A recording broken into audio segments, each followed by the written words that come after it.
Good morning, Shuri. Morning. All right, I'm going to make you host now. Okay, thank you. This is a smaller meeting. I think we only have like 5. Yeah, only 8 registrants and no public comment was requested. Okay. Yeah, that's expected.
Good morning, everyone. Good morning, Erin. Good morning, Cherie. Good morning, Ashley. Morning, Anne. Morning, Anne. Good morning, Ann. Good morning. Ashley, I rewrote the 3-pager overarching master statement document to include coastal plain and more than just coastal zone. And that Matt approved that, so I will accept all the changes and send that to you for your Cool beans. subcommittee. Yeah. Thanks, Anne. And I'll show to Deepa and say this is quote smooth, unquote, as smooth as it can be for the moment. So Okay. Thank you. I appreciate that. so that's done, and Alec Brebner should hopefully be a happy man. Yeah. It's important. Inclusive language is important. Yeah. Yep. And you know, my personal thing is we will not leave Crater behind. So Yep. that's a goal. And then Keith Kennedy sent me an email in the middle of the meeting and said he told me someplace else to look for it was actually economic analysis that lists stressed localities in Virginia in order of stress, and he said Petersburg is usually at the top of the list. So, Okay, that might be a good data set to have, yeah. yeah. I'll look that up just a minute.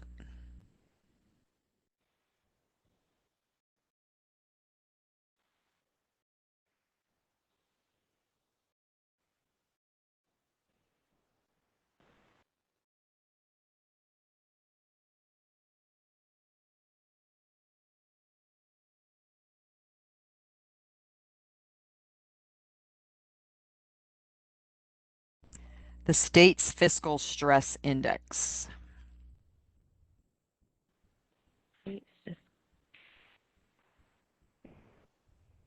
So I'm just going to Google Virginia fiscal stress.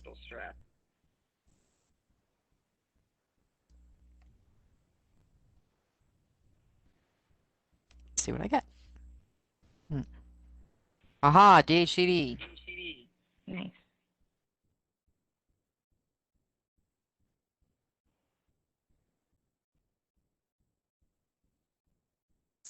Actually, I thought Robert is reading the language. Is he? I think he sent an email to Karen, so he wasn't going to be able to attend. Oh, okay. He forgot to copy me that email, so I didn't know. Okay. Did you want me to, or because I can? I'm not sure.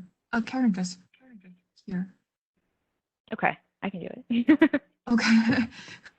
Because Sweet, thanks for checking. thought he was gonna read it because I wasn't copying that email. Okay. If you or Karen would read it, then it would be great. Yeah, I gotcha.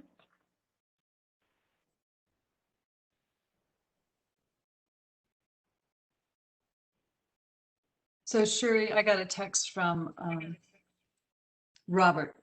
I'm sorry, I should have shared it with you too, that he couldn't come. I think he had a second vaccine yesterday, so that might be the reason. Oh, okay.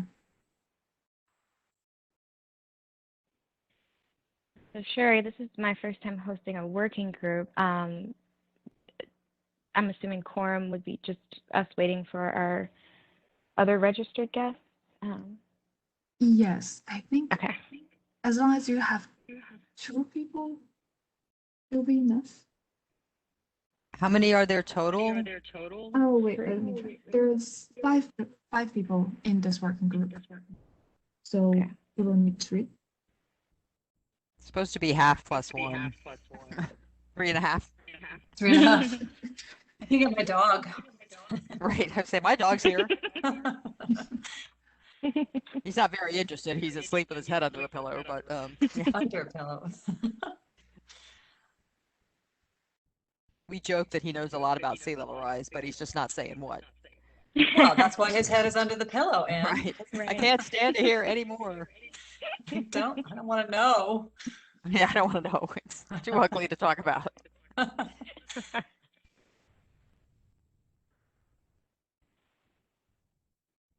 I think Cara and Carlos both agreed to the Google Calendar that I sent out, so I think they will be here.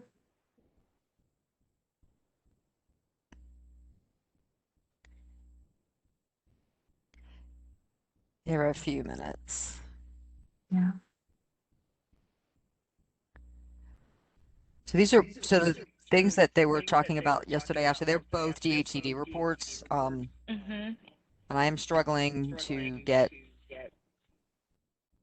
my computer doesn't like to download Adobe Acrobat occasionally, so I'll see if I can make it work here. Okay.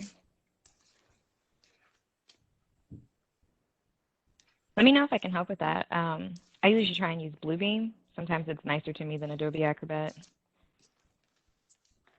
Yeah, open but up you my have that big PDF. fancy computer with all that fancy stuff on it.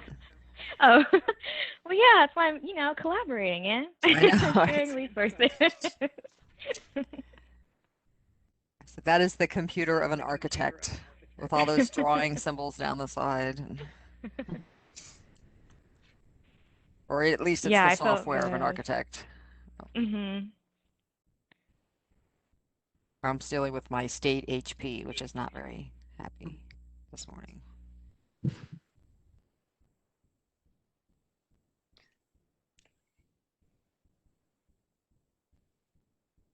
And do you attend every single meeting? Yes. Wow. Because A, I mean, it helps me understand what's going on, but B, things occasionally go south. No. We have to do a little redirecting. Exactly. No, that's great. Yeah. It's just an awful lot of meetings. It is a lot of Mhm. meetings, so there's 7 this week, Mhm. in addition to everything else that's Right. going on. I mean, but this is what I came to do. Yes, So of course. Yeah. it's just a shame that we're trying to do it in 10 months. And we've had 2.5 Yeah. years, and it's like a 5-year project. So Right. Right. Oh, I you know. know, as Jess Whitehead very graciously tried to point out in a polite way yesterday, you're really biting off more than you can chew. Yes, we are.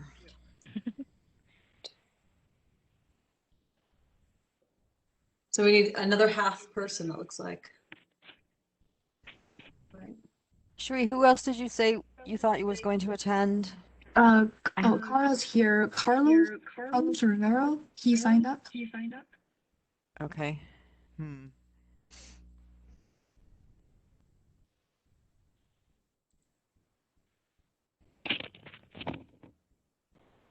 Okay, he's here. Perfect. All right. We're good. And Connor is my program coordinator, so he's listening in to help me.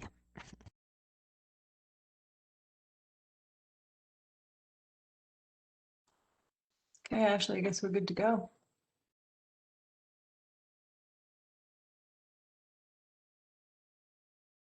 Hey, good morning, everyone. This is Carlos. Hey, Carlos.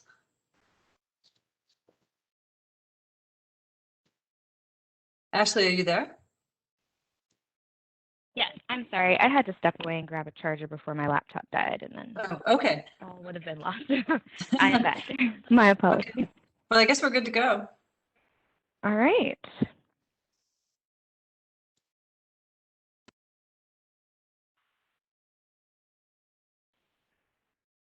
All right, so welcome everyone to this working committee for the Socioeconomic Working Group of the Studies and Best Practices Subcommittee.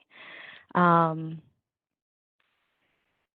good morning, and I would like to call this virtual meeting of the Virginia Coastal Resilience Master Planning Framework Technical Advisory Committee, the Socioeconomic Working Group, to order. Generally, public bodies are prohibited from meeting electronically under the provisions of the Freedom of Information Act, FOIA. However, emergency language approved by the Governor and General Assembly in April allows us to move forward with certain restrictions that I will outline below. Before I review those provisions, please let me take a moment to review how this meeting will work. We want to allow for participation by committee, subcommittee members, staff, and members of the public who wish to comment.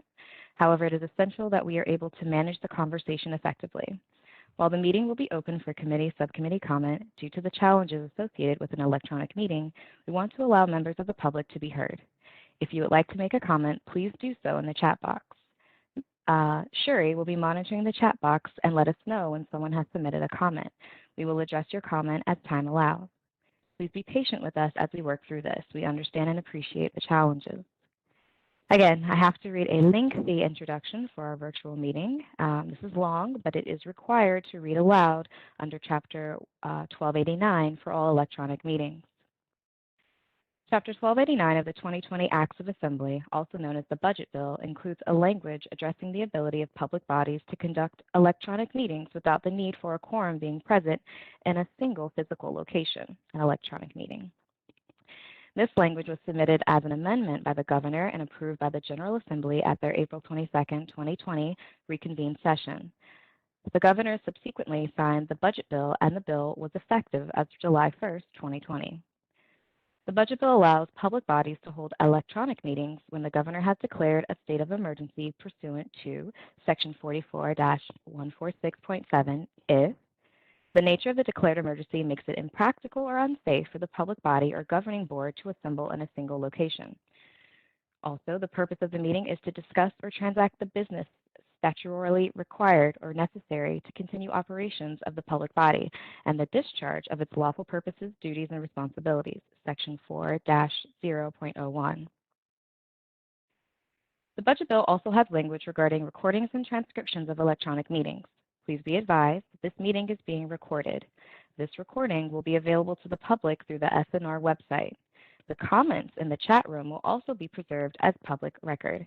Official minutes of this meeting will be drafted and posted in accordance with regular procedures. The minutes will also include the type of electronic communication means by which this meeting is being held, WebEx.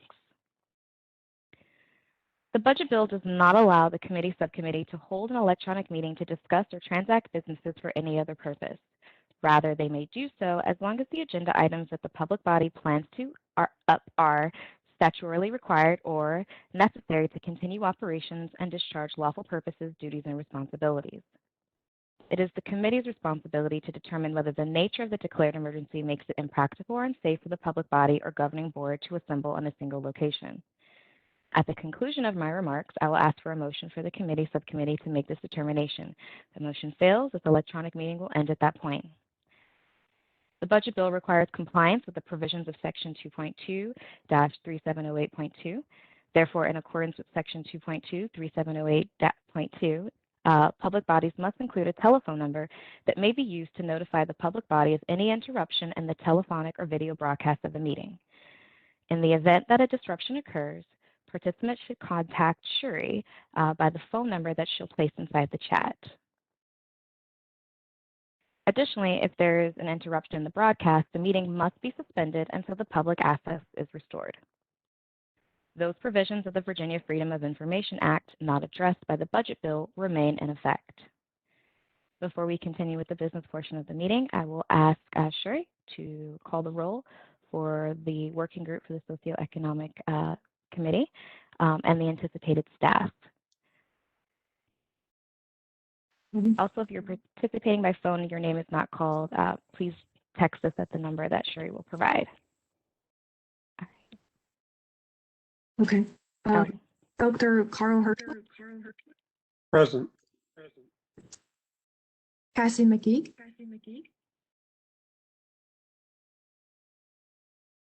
Dr. Karen McGlasser. Present. Ashley McGovern. Present. Carlos Rivero. Present. We have a quorum. Perfect. I will now present a recommended motion. The Technical Advisory Committee subcommittee certifies that the nature of the declared COVID-19 emergency makes it impractical or unsafe for the board to assemble in a single location, and further that the agenda items to be taken up at this meeting are necessary to continue operations and discharge lawful purposes, duties, and responsibilities of the board. So moved. Second. Perfect. I want to explain further how we will handle participation by committee subcommittee members. Staff and the public, everyone except the individual presenting materials for an agenda item, will be muted. Once the presentation is completed, the committee subcommittee members and only committee subcommittee members will be unmuted for discussion and may indicate their desire to comment by raising their hand or commenting in the chat box. Sherry will assist me with ensuring that subcommittee members are recognized when they have questions or comments. As needed, staff will be unmuted to address questions or concerns. Members of the public will be able to ask questions and provide input by utilizing the chat box function only. As time allows, we will respond to those questions and comments in the chat function. Public comment will be taken from those who signed up in advance during the last 30 minutes of the meeting. All right, and we can now proceed with the business of the subcommittee as outlined in the agenda.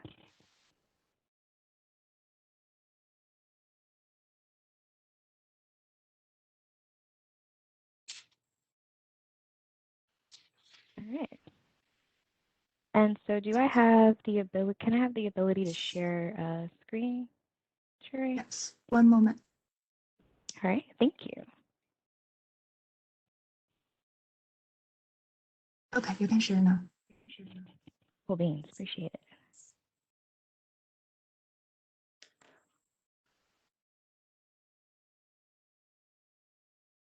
All right, so let me know if you can see my screen. Yeah, we're good. All right, cool beans.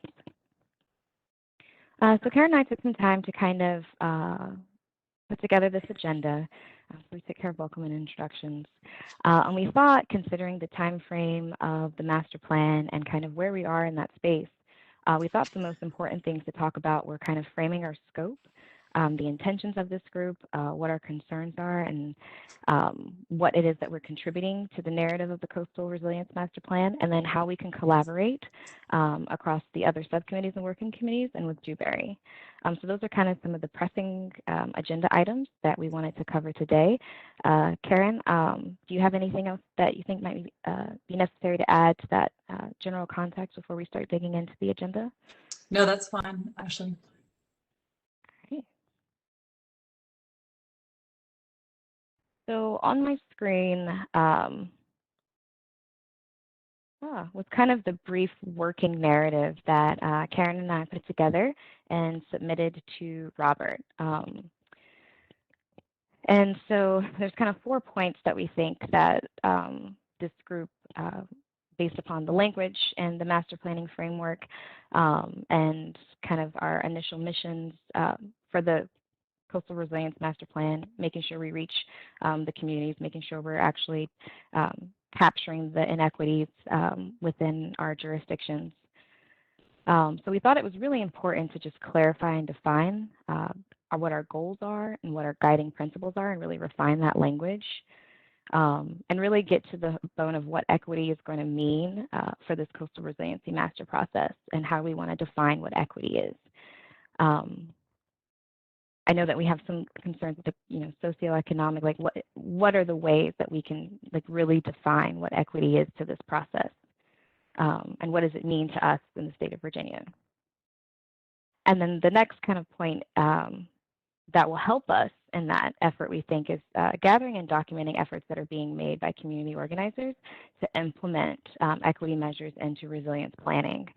And so we think we want to kind of focus on that on the community level to make sure that when we do engage with our communities, that we're engaging with them in a way that responds to their culture and their community. And so we're hoping to build a database for case studies and best practices to help us, inform and offload that information to Dewberry. What are we seeing that's working that helps to engage communities, and what's actually building equity into the communities? And so that leads into that third bullet point, developing that process. And so we'll use the data and information that we'll gather in point 2 to help flesh out point 3, which is a process for building equity into the engagement process, into the coastal resiliency process and engagement. We did discuss that we think there's a priority for a performative process versus a prescriptive process.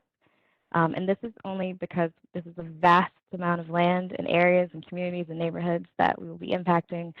So we want to make sure that whatever it is that we're suggesting to Dewberry to use as a suggested process tool, that it's flexible enough to address concerns across all regions. And then last and finally, just at the end of kind of those exercises of digging deep into how are we framing equity, what does that mean for us, being informed by the documentation efforts, and kind of building that process. Through that, we hope that we can develop a timeline and a deliverable of some sort that we can offload to Dewberry as suggestions for from our working group. Yeah, and Karen, I don't know if you have anything additional you want to add to that that we talked about. Yeah, I guess I would just say, echoing what Robert said at our last meeting, subcommittee meeting, that, you know, we have sort of two, short term and a long term. You know, our long term is to help advise the state, the Commonwealth, and the master plan on best practices to engage communities to make equitable decisions for these projects, and to work with Carl's group on that. And then the shorter term is to the extent that Dewberry, since they have such a constricted timeline, is interested in getting feedback and input, that we would provide that. And so we haven't yet seen the list that Dewberry has given to our committee, but I'm hoping or anticipating they have some questions with regard to their process for how they were planning on connecting with the different communities. And so, as Anne said, we're not here to micromanage them, but we have, you know, hopefully there'll be some good conversation between us and them in the short term.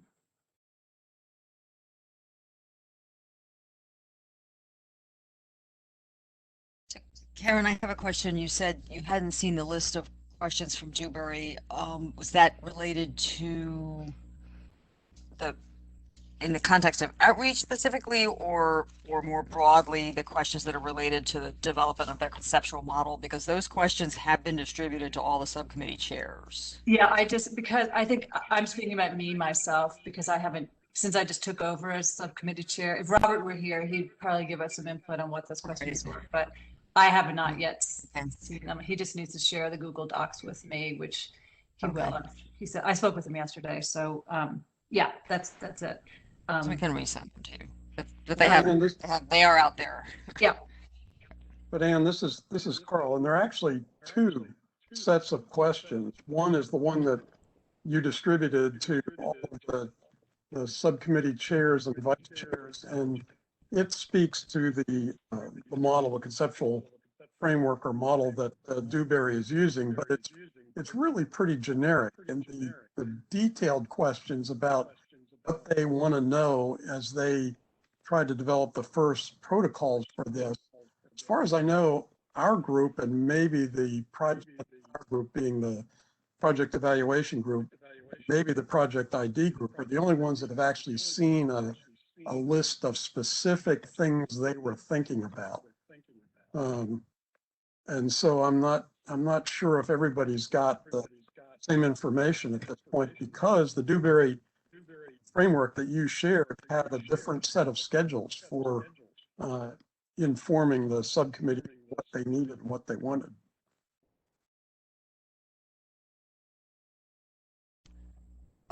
So everybody has received the same kind of things. We took their very large spreadsheet from their conceptual model development, which had not only questions they had for subcommittees, but also what their intent was for each of those particular questions in the context of what Dewberry thought they were doing, and then what the question they had for the subcommittee, which we thought would help the subcommittee to know what Dewberry's thinking. So all of the questions were broken down to just really contain that information, and each put on a separate Word document, and all that is what has been distributed to the subcommittee. So in theory, they have all seen what Dewberry is thinking about the topic in question, and then the question and an area of interest where they would be interested in receiving subcommittee perspectives.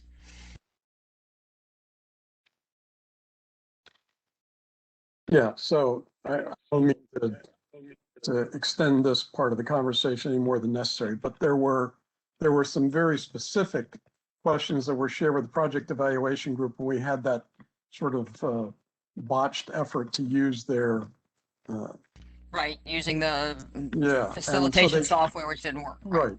And they shared those, what they were intending to ask, which were in many cases much more detailed than what came out of the Word document.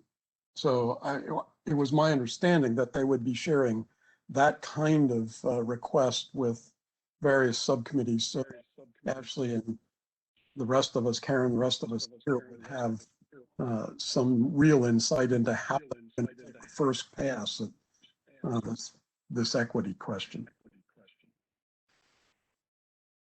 But in any Yeah, case, I think So there were questions to I- outreach, ID, and eval in that first section that was basically standalone questions with no insight into what Dewberry was actually doing. Those three subcommittees got chunks of that. right. so it might be beneficial for us, you know, speaking to your point, Carl, because it seems like we're all kind of in different subcommittee groups. And so it might be beneficial if we share with one another kind of, you know, I think I know the document you're talking about. It's that big Excel document. It's kind of got like sections in it that kind of relate to questions that each subcommittee would be answering and how that ties into other working groups and subcommittees. But it might be nice for us, for this working group, for us to kind of share what those questions are, like just directly and intentionally, so that we know kind of the information that is being asked of these other groups and how we can kind of guide or help, you know, contribute to those conversations where equity is a part of that question or that Dewberry is asking.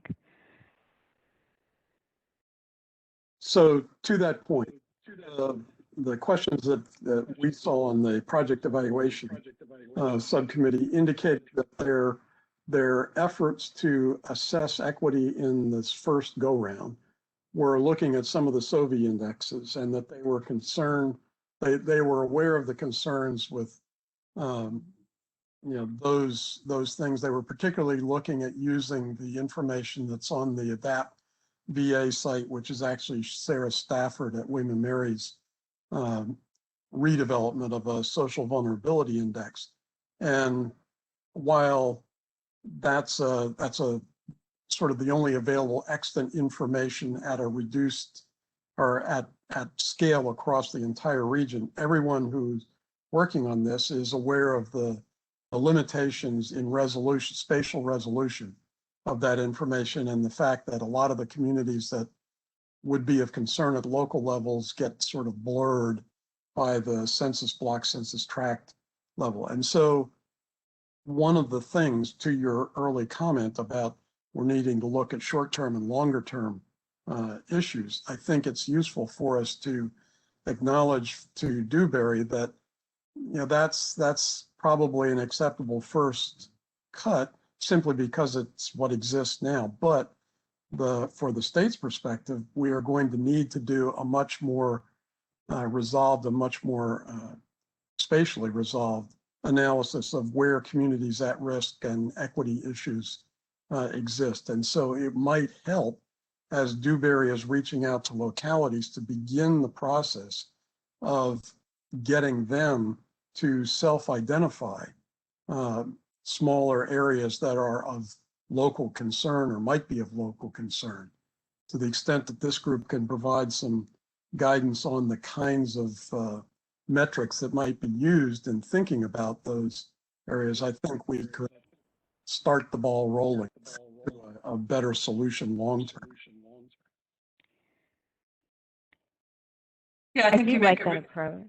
I think you Sorry, make a really go good ahead, point, Carl. Sorry. I mean, I completely agree with you. And I think census block, it's what we have to start with. And so I guess that's what they're using. But we need to do due diligence to get better information about what the appropriate scale is, what the appropriate groupings are. You know, it's not just like at a neighborhood scale, but it could be groups of people. I think the other thing, you know, they did talk about creating a toolkit and working with distributing that to NGOs for them to use door to door. And, you know, I know I think we just have to sort of get some input from them about how they're really planning on doing that on the ground, and how we can help make that more effective if they're in fact going to do that in the next month or two. So, so it would be good to have, hopefully to get some more details from them so that we could help advise them. So that was a question that we asked in our outreach subcommittee meeting yesterday. The outreach strategy is very much at a high level right now. And we understand the time restraints. We understand this is the approach. But there was not a direct directive, if you will, of how this process is going to work, from toolkit to NGO to boots on the ground, getting our communities engaged. And so we talked about it in our outreach committee that we do think there needs to be some kind of framework in place that kind of is that go-between, that middle space between, the data that we do have access to immediately that can kind of help them get started, that they can gather some insights from. But we need to kind of start to frame out how we're connecting it and how we're getting down to, like, they're talking about like the 30,000 square foot or 30,000 foot elevation. We need to be talking like at, curb and gutter.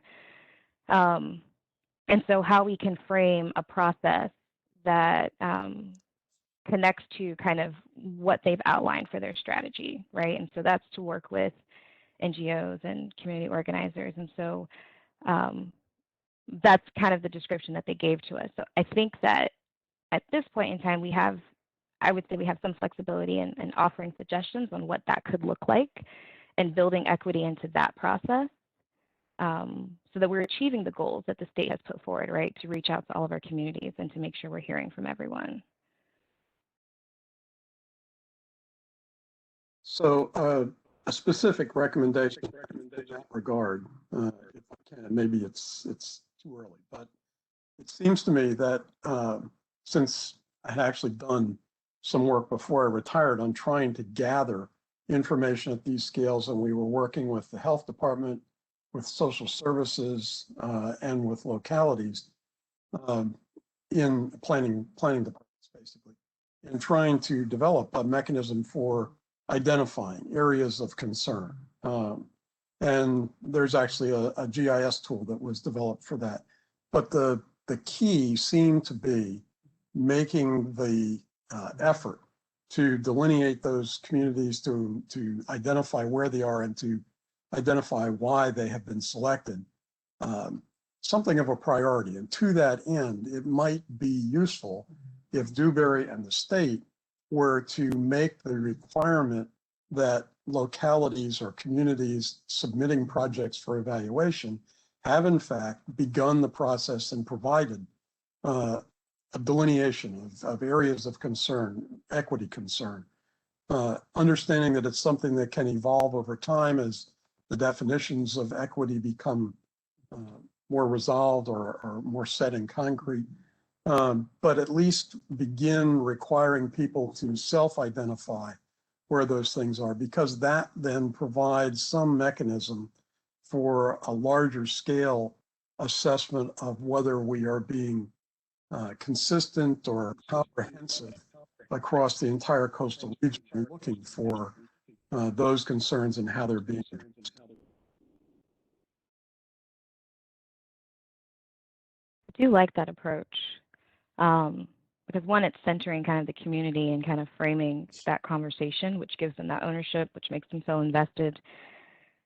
But I do really like that approach. And Karen, I know that because we do know there's a lot of, like, as you mentioned, Carl, there's a lot of efforts kind of at that, street to door level that are data sets and people that are working on this information. I know, Karen, you're working with a group who kind of does this, working with neighborhoods and kind of teasing out that engagement process in a holistic and a experience kind of way, centering the experience of the people who live there.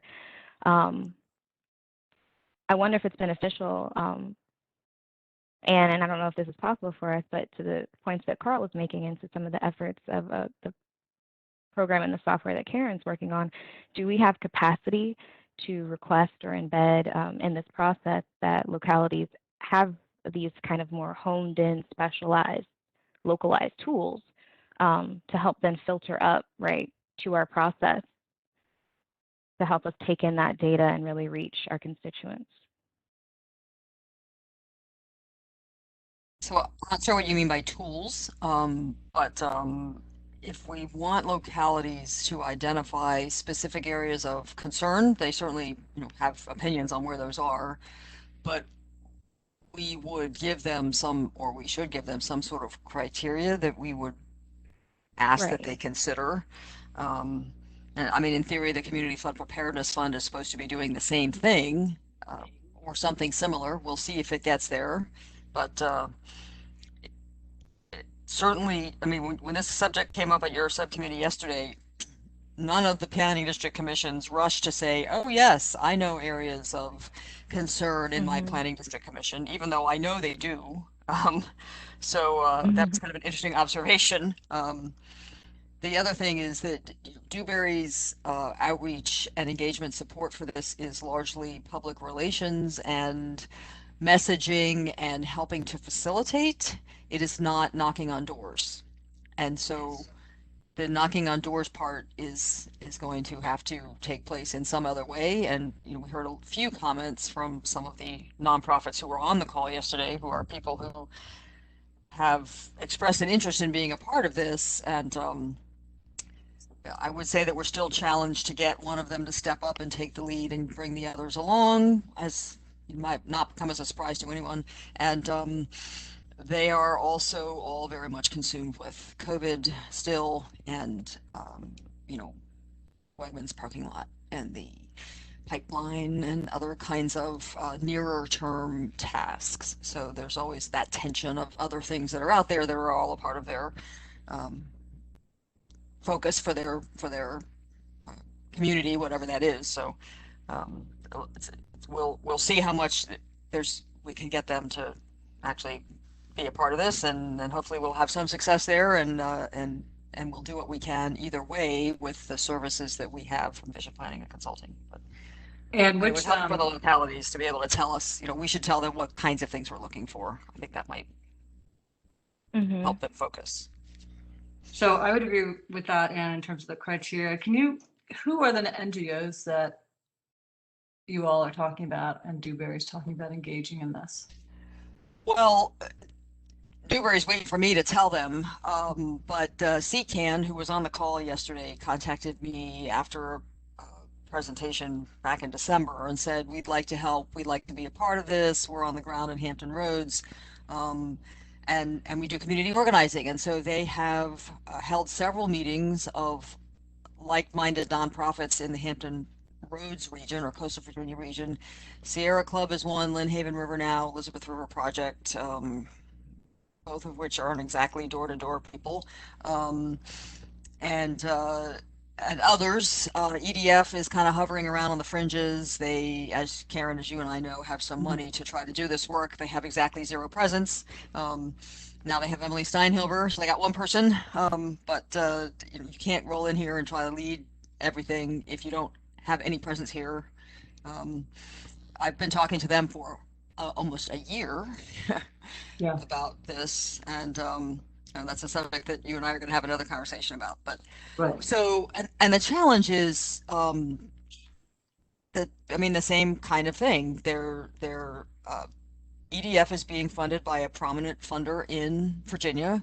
That person funds a lot of other things, all of which are kind of in similar space. And from the very beginning, Elizabeth Andrews and I have worked with EDF and said, look, you got to get all those people in a room together with your funder, lock the door, and no one leaves until they all agree to help. Mhm. That has not happened. Yeah. So until it does, I think they're just going to go around in circles. But we'll Is see. it is the door-to-door on the ground realistic for this summer if it's not coordinated? I mean, it could do more damage than good. And I wonder if our focus should be on helping Dewberry and following Carl's thought about helping them and what you said to identify criteria, for us to help them identify criteria for localities to self-identify, areas that are most in need and why. I mean, I think that is something that's doable over the summer. I'm quite concerned about the door to door, that kind of doing that in a good way in a short time. Well, I think realistically, between COVID, the election, and other things that are going to come up, we're not going to have a lot of door to door success. I mean, things are rapidly being sucked into the election, and we're still struggling to get through with COVID, which is impacting a lot of the communities that we probably want to talk to. So, getting the localities to self-identify is certainly a way, and it actually is what we, the best thing that we could do at the office of the governor's level is, start at the top, work your way down through the PDCs into the localities, and get what you can from them based on what they already know. And then if you can work into it other outreach opportunities for additional messaging that might be effective, faith-based communities, some nonprofits that actually are in the space, that's great. So much the better. But right, it's a bottom without an organized nonprofit group, which we may someday get to, but probably will not get to be effective enough soon enough. No. We're kind of stuck with what we can get to, and that's the political subdivisions of the Commonwealth. So to your point, just one last thing that, what Ashley and I have talked about is to help develop a process. So this is what we're talking about, the process of how do we get information about equity into the project evaluation process, as best we can in the time frame we have right now, and then better as we have multiple iterations of this master plan. So I think, yes. Okay. Well, Sorry, Carl, go ahead. So my perspective was, we are limited in the short term to sort of what's out there. We just tell them, okay, that's what you work with acknowledging that we have these concerns about it. But longer term, the reason for going to localities and asking them to self-identify with a really sort of broad guidance initially is that they're all going to have a slightly different take on it, and that's going to help inform what's going to be most useful when you begin to see what comes up from them. The other thing is, once they begin doing this and it becomes clear that their identification and whatever metrics they're using to identify equity issues or communities with equity issues, when that information becomes public, which it inevitably will, that will, I think, be the stimulus you want to get other groups engaged, to get people, speaking up and trying to enhance, modify, make the whole process more inclusive and effective. So it's really a long-term evolution that you're initiating. Yeah. There is a tool to do that. So, Anne, if you were to talk to, or Ashley and Karen, if you were to talk to Ann Jennings, one of the last things that I was working on for her was with the health department, trying to identify where there were at-risk communities and or populations for flood risk to septic systems and private wells. And that's where we had developed one GIS tool for them. We were working, as I said, with some other departments and with SRCAP, which happens to be an NGO that covers a lot of the state, covers more than Virginia. But, the idea was to provide a very simple tool that could be used by individuals in these organizations at really any level of government or NGO. It was accumulating information input into a central database that was pretty simple to work with. It was not sophisticated. It's easy to roll out. Well, I mean. Right, but so Carl, I was a part of that working group, and we got that. I mean, we're talking to Molly, and Dewberry's talked to them, and that's a piece of the pie, certainly a piece of the puzzle. And to your point, in the working group, which is so valuable, overlay roads, septic, and wells, and where they all are failing, that's where your hard spots are. I'm not sure we can quite do that, but we're close because of the road work that VIMS has also done with VDOT. So those pieces are there, but So it seems Even like if we there. use them and target them, then how do we get to those people? Yeah. So, the key is not to just to go through the PDCs, right? Is to identify who the local leaders are. As you mentioned, and it could be someone, faith-based, it could be some other kind of organization. That's the process that the Climate Equity Atlas is taking through our UVA Equity Center, and Ashley's talked to them, and they'll talk to our subcommittee group, and think about how parts of their process could be extended, to serve the needs of this this committee. And it's similar to we're all talking about the same thing, different GIS tools that identify different areas of vulnerability. And so putting them into a framework that people can use. But the key is that as Carl just mentioned before, that it's not top down. It's really, it's got to be the community as identifying what their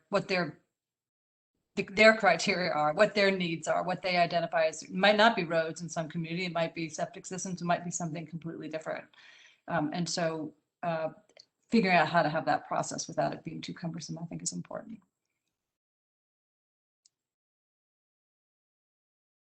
Yeah, I agree with that, Karen. And so it seems as though, we know that we know our timeline is short, but it seems as though we have current databases that Dewberry can start with that can at least help to form some insights, right? We know those aren't complete, but to Karen and Carl's point, the process that I think is the focus of our working groups and our subcommittees, kind of while Dewberry is doing this high level kind of examination and analysis, is for us to really refine a process for the equity and the engagement. Like Karen is mentioning the work that her group is doing, that's a great option to incorporate into that door-to-door level, that community level. And to Carl's point earlier, kind of, not like a mandate or some kind of suggestion or some kind of directive to localities to take up this process toolkit we'll come up with, something that's GIS database, questionnaire, survey database, something that helps for localities to understand what their equity issues are, and then connect them, because a part of the community outreach's goals was to put together a database of all of our organizations across all of the coastal regions who we have contacts with, like who are local community activists, who are local faith-based groups. And so we've kind of pulled together a list that we'll send over to Dewberry, but maybe that's a list that we can expound on as a larger TAC group as well to get more perspectives. And so that way we can start building out this boots on the ground process that is not complete at this point. But at least offer to Dewberry kind of what we do have, what can lead them in that direction, only offer the data sets that will lead them in the direction that they need, and will help further inform the equity process. But I think that maybe our group's focus for this first round is to offload that data we have, and then to formulate a process for them to move forward with intentional equity at the forefront.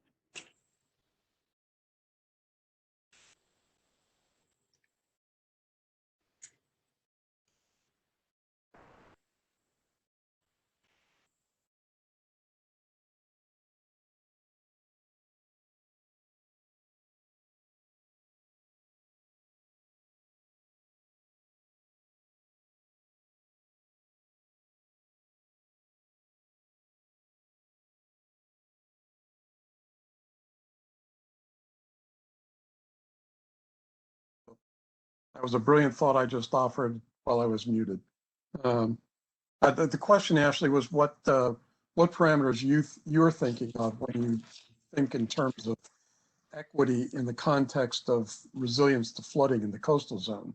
If you were going to go out and identify those communities, what sort of characteristics do you think would be most useful? So I'm a boots on the ground kind of person. But what I do is I do start when we do our planning process, I do start kind of at that higher macro level, and I take in what existing data you have, because if you have existing data, you don't ignore it. But I try and layer all of that existing data to just kind of understand what hotspots are. And that's a process I think Dewberry's following as well. And then from there, I kind of center the community of the neighborhood, however it's being defined as what that space is. I kind of center their lived experience. You know, sitting down with them, having conversations, doing that, you know, heart-to-heart kind of engagement. And that's kind of how I start to define what equity would be, is really based upon what the community is saying. So that's typically the process that I follow. I can share, let's see if I can pull it up. There are a couple of them I'm asking to come speak to our community outreach group, and they should come speak with us as well. But there's a couple of community-based design working groups that are local to the area, as well as some that are afar. And they have some processes and strategies to kind of do this, and they have toolkits or process toolkits that are free to download for anyone to use. And so they do talk a little bit about equity. So one of them is Virginia Community Voice. Let's see if you guys can see this on my screen. So it's a little blurry because I zoomed in all the way, but you can access their website. Virginia Community Voice is ran by a lady named Leah. And so they have this pyramid that talks about the levels of how you build equity in. So that also includes kind of awareness, being intentional and centering the community's experience, which is a narrative you'll hear from a lot of like community-based designers. And so it's really rooted in this, honestly, from my experience, education and awareness, and then just being intentional about the language that we're using when we're engaging and what we're offering to them, and then centering their experiences and voices and thoughts. And that's kind of what leads you to kind of that equitable outcome, right? Really understanding what a community is asking for and what a community needs, kind of speaking to the tool that Karen's team is working on, centering lived experiences to then create the metrics and the parameters, right, for what equitable is. And so that's why I'm saying if there's some kind of process of engagement, process of communication, language tools that we can offer to our localities to help them move through a process that's similar. For those who are in the Richmond area, you know, they could easily access Virginia Community Voice as a partner to help them with that process. And there's a team in UVA who does similar work, or around the UVA area who does similar work. So we could start to pair localities with these community activist groups, so that they can be tuned into that process and they can start to help their communities define what equity is. Well, let me ask you and Karen. To me, at least my familiarity with that sort of approach and those frameworks is they're largely trying to get equity within a community. And so from the state's perspective, if we're trying to look at equitable solutions across the entire coastal zone, it seems that we will need to identify some other sort of comparable or universal metric that can be used to compare what's being done in one locality with what's being done in another locality to ensure that as the state disperses its resources, it is being equitable, for lack of a better term, across the entire region. So Yes. that there, the challenge is, you know, how do you assess equity at that level? So I think Yeah. that's when you start to layer over that qualitative with that quantitative. And so that's why the data sets are going to be real important for helping us understand what those impacts are to assess them. But that qualitative is important, one, because we want our communities to feel like they're empowered and they're a part of this process and that we've listened. And two, even if it doesn't fuel the state master plan, it does fuel the localities planning, right? We do know that we'll be identifying projects, right, in this Coastal Resilience Master Plan. And so there will be projects that will be implemented at the locality level where that data can feed into that. But just centering their experiences, they'll let us know whether or not our data sets are correct and we think they flood someplace and they don't, or, they have a septic issue here, we think they do or they don't. So it helps us to kind of check ourselves, right? Check us on what we're saying are those things, but we do need to develop some kind of metric that helps us to understand it across. But I think it's important to build that qualitative into that at the same time. So I think that's something that we might probably need to develop amongst our working group and the other committees is, what are some of those metrics that we think will work universally as data points? So, Carl, I think you make a really good point if we're trying to assess equity over the whole coastal zone. I think it's a challenge to come up with one single metric that encapsulates all aspects of vulnerability and equity. As we just talked about, it might vary from community to community. I think that's our biggest challenge. The tool that we're developing is quantitative. It's like what you're talking about with these multiple layers of social, ecological, or social economic indices like poverty and race and education. Could include things like internet access, because that's important. It could include roads, flood risk from water. And so it's a more of a sort of dynamic tool, so that communities can sort of select the multiple things that they think matter within their community and identify areas that are most vulnerable. So it's a singular process, but it's not a singular metric. And I think that's the biggest challenge. Like I'm sitting here trying to figure out how we could find one single metric that we could use across the whole state that we think would fairly represent equity in the context of coastal flooding. I get what you're saying.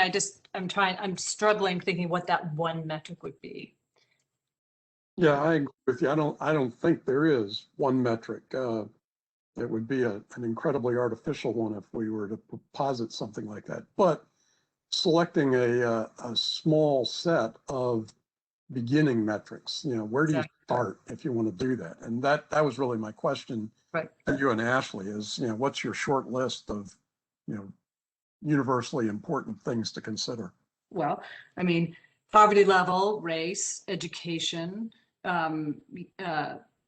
English as a second language, access, accessibility is, and so that relates to the road. Flood risk, so layering over the coastal storm surge and sea level rise. But and I would just impact. Yeah, I would just add one thing, that sort of emerged. Like internet access is huge on the Eastern Shore, right? Most people don't have good internet access. So that turns out to be sort of a surprising metric that it's not going to necessarily be important in the Hampton Roads, Norfolk area, but it is in some rural locations. So that's a starting point. But I think to the point of what Ashley was saying we need to be open to think about self-identified metrics within localities that we also need to layer on this that we hadn't thought about from the beginning.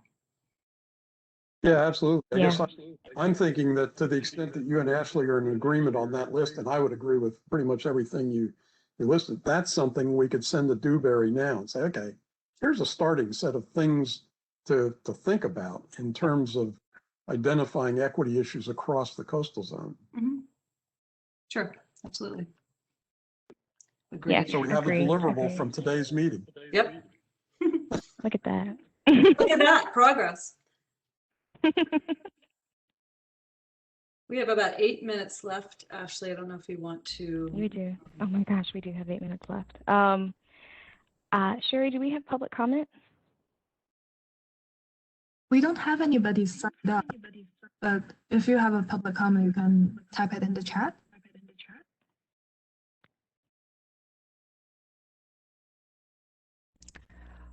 Our only attendees are Connor Winstead and Johanna Greenspan Johnston, who is from Dewberry. So,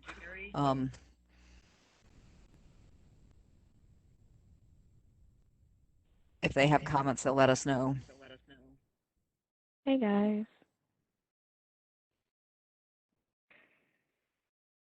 I don't think we have a comment. I have just one last thing to mention that, Johanna, I'm glad you're on the line, listening, but one of the comments in the Dewberry presentation was tracking the effectiveness. So I think that's really important to figure out how to do that. With our process, are we reaching the communities that we want to reach? And that's a big challenge in some of these communities, underserved communities. So thinking that through, I think, is important as we move forward in the next couple months. We did briefly touch on that in our meeting yesterday, because Dewberry has a set of metrics that they've defined to help us understand how we're reaching people and are our methods of reaching them effective. And so I posed the question, is there something, to your point, Karen, that measures impact, right? Because, we know from doing some of this work, you can have a lot of people who come, but are they taking this information with them? Have they paid attention to us? Are we actually getting input back from the community, members of the community that we actually need? So that's something I do think needs to be fleshed out and thought of, like how are we measuring the impact that our engagement is having? As far as people feeling like they're educated, they know about the process, and that they're engaged in this process that we know is going to last years, right? So we want to find some way to build in long-lasting, happy participants, right? To your point of metrics for measuring how we're doing outreach and how our outreach is working. And so maybe that's something that our working group can think through, how well our outreach is impacting our underserved communities. How connected do we think the PDCs are with the different populations within their districts? I mean, the way Anne described it was, from a top down from the government to the PDCs to the localities, the link between the PDCs and the diverse populations within the localities, is that a strong link, do we think, across these regions, or is that a weak link? I think it depends. Mm-hmm. Yeah, it varies by. Yeah. Okay, well, that's important. And really the bigger ones, so like Hampton Roads in Northern Virginia, I really can't speak for Richmond, but the bigger ones leave more of that kind of thing up to the localities because the localities have the capacity to do it themselves, although they still know of areas that are problems. Yeah, but my sense is that the Eastern Shore, Middle Peninsula, Northern Neck are very much in tune with where they have challenges, and to some extent, just because I know Denise Nelson is doing the work and she's very thorough, probably GW can discuss that at some level of detail also. Okay. And I think Crater certainly can. So it's not so much a matter of whether they know the information, it's whether they would be willing or free to share it, right? And Hampton Roads PDC certainly knows it, but they would be most reluctant to do anything that the localities didn't all agree they wanted them to do. So gathering data there would be harder actually than it would be in the other PDCs that Anne was just going through. But there are some localities that have done a lot of this work. I mean, Hampton has done a tremendous amount of neighborhood by neighborhood engagement, data collecting. I mean, Ashley, you've been a part of a lot of this. Norfolk, they also have a lot of information to share, but there's with the St. Paul's project and other things that are ongoing now in the city of Norfolk, there's quite a bit of sensitivity to discussing such things. So, so they're kind of in a different place there at the moment. But it just, as Carl points out, it's going to vary by locality. Sure. No, that makes sense. We my could look to a lot of. Sorry, Karen. No, go ahead. I was just saying, I know more about these from Shore, so that's helpful for me. But I would say, they'd be quite cautious too Mhm. about what they, what they might share. So it's interesting. They all have different personalities. It's fascinating. And So I do want to be mindful. frustrating. Go ahead, Carl. I apologize. I'm being rude to I everybody. know, I was just making a cynical comment that it's fascinating and frustrating at the same time. But I do think it would be useful for us as an item out of this meeting to see if you and Karen can't put together the short list of things we would recommend to Dewberry. That's a step in the right direction. Yep, I totally agree. Completely agree. And with that, we have a minute left. Are there any large pressing questions or concerns or anything else we feel like we need to discuss before creating a motion to end our meeting?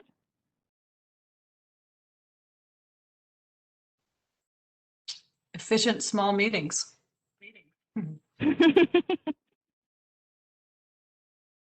Cool beans. With that, I have a motion to end our meeting. Do I have a So moved. Second. I appreciate everyone's time today. Thank you so much. Karen and I will work together to put together that list. We'll send to you all for review and comments. And we're on a good path forward. Thank you all for being here today. Thanks, everybody. Thank you, everyone. Bye. Aye.